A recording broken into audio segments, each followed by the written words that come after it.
muna ako.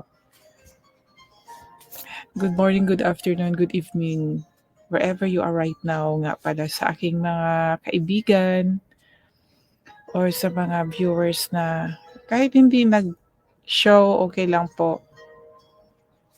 God knows naman po lahat sa atin, mga ginagawa natin. I do really believe that God is so alive and He is watching us. Kaya po talaga grateful po ako sa Panginoon. Minsan natanong ko po sa isipan ko, sa sarili ko, hindi naman ako walang nakita sa mga tao na mayaman ako. Then I talk about the Word of God and I said, God is so amazing, I'm really amazed. Pero wala silang nakitang mga, yung bang material na bagay na yung mayaman, no?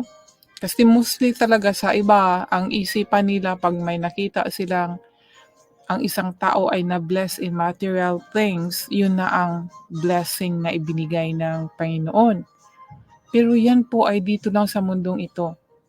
Minsan nabigyan ka, naka-receive ka niya pero wala kang satisfaction. Ang kailangan natin ay yung fully satisfied inside our body, yung kaluluwa na nasa puso po natin, ng kaluluwa po na nasa loob ng ating katawan. Dapat yan po ang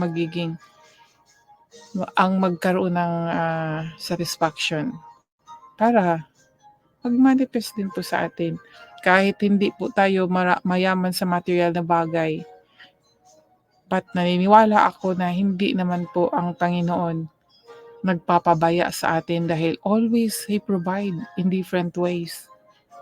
Kung may satisfaction po tayo kahit small things na ibinigay sa atin ng Panginoon ay magkakaroon po tayo ng gratefulness sa puso po natin. Kaya amazing po ang Panginoon, mga kaibigan. At lalo na dito sa word ni God, word niya na mauunawaan natin. We can feel very joy sa ating puso po. Kasi mahirap po itong unawain, mga kaibigan, tapos nakuha natin yung mensahe niya. Tiyak po talaga matutuwa ang ating puso po. Huwag po tayong matutuwa lang sa material na bagay na ating natatanggap dahil hindi po yan ang totoong makapagbigay ng satisfaction.